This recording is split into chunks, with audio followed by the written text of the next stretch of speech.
Before you start any relationship, I think it's important to know a little bit about the person that you're getting to know. That goes within personal relationships or business relationships. And having a financial advisor that's going to work side by side with you and learn about your most detailed, important goals, it's important to know a little bit about the person you're dealing with. That's why I like to start out every appointment with telling a little bit about myself, how I got into this business, why it's important to me to help you reach your goals. You know, for me, it all started out very, very young. And I was maybe 5, 6 years old when I remember listening to investment discussions going on around the house. And I remember thinking, I'm hearing about money, I'm hearing how it works, hearing how we can make profits and have investments come together. And I always remember thinking, boy, a lot of this is being done without ever working. It's just money that's sitting and working and building and growing. And that piqued my interest, so I started to listen a little closer. As I got older, I had to start doing chores and work around my father's business. And I always like to think that I got the first 401k plan. My father set me aside and said, Ben, when you're ready to save your money and decide what you're going to do with it, you could spend it if you want. But if you want, you could start an investment program. You hear us talking about it all the time. And if you want to put some money away for your future, I'm going to be happy to match it. Well, that sounded like a pretty good deal to me. And I remember thinking that, hey, if I put away $1, I'm going to end up with $2. If I spend it, it really cost me $2 because I could have had the extra money. And at a very young age, it taught me to set myself a goal to put money away. Well, the years went on, and I started to do this more and more often. And at one point, I remember thinking, there's got to be a better way than working for hour to make this money. As I got older, I realized investments is really the way to go. And it really caught my attention. I was probably around 12 or 13 years old, and I can remember working in my father's shop, and I was making my hourly wage, less than minimum wage, but more if I saved it. And it was at a time when the movie Star Wars came out. And I could remember working, and during the time in the day, the radio would be on, and all they would talk about during the business hour was how much money this movie was making and how the price of 20th Century Fox stock had jumped up, skyrocketed. If I remember correctly, I believe it went from $18 to $48 a share within a matter of a month or so. Anyway, it made me ask the question, what exactly does that mean? I didn't understand it. I knew we were always talking about investments. So, hey, you buy 100 shares at 18, it grows to 48, you made $3,000. And I remember at that point thinking, I got to do something different for a living. I can't be making $2 an hour. This is crazy.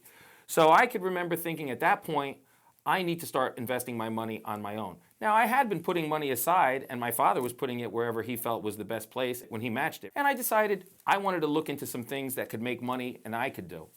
Well, it wasn't too long after that the original Superman movie came out. Maybe it sounds crazy, but this is such an important thing for people to understand.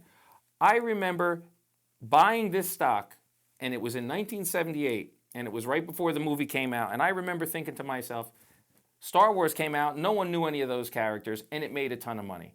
If every kid who ever picked up a comic book, and Superman had been around since 1925, this thing has to make money.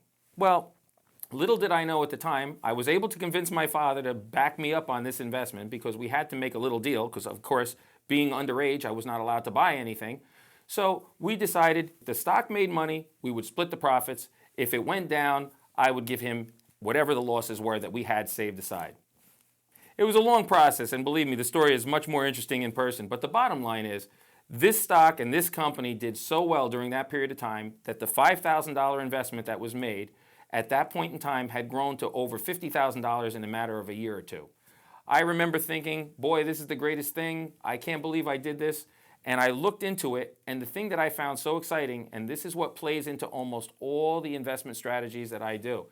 When I was looking at it through the eyes of a child, I could remember being online in the movie theater lines thinking, wow, all these people all over the country are standing online to watch a movie for a company that I own. And if you think about life that way, everything that we do in this world and we spend our money on, someone is making a profit.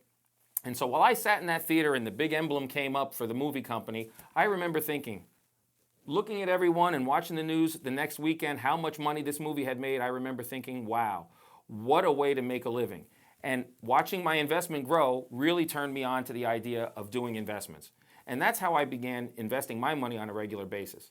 Now, I also learned another very important lesson during this time.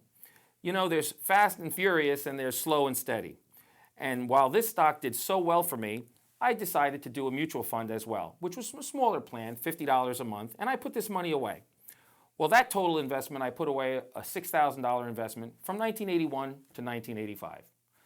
Why is that important? Well, there was a point in time when the stock that I had, which to me could do no wrong, it turned out that there were so many other things that this company owned that I wasn't aware of at the time that I bought it, and it just kept making one profit after another.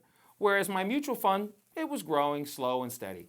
Well, at that point in time, that $6,000 investment that I made ultimately had grown to over $100,000, whereas my individual stock, as well as it was doing, had a period of time where it took a significant drop.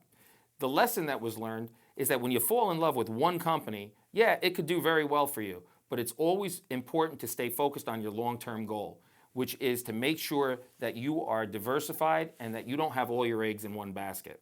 So once I knew I wanted to help people with their investments so that they could achieve the same financial independence that I felt that I had attained, I decided to set that course. So I went to college, got my degree in marketing and finance, and then I got my securities license. You know, it's important to know, I remember thinking at the time, at 18, I could have gotten my securities license, but it was so important and I had made a commitment to get the education necessary to really not just be a salesperson, because that was something I never really wanted to do.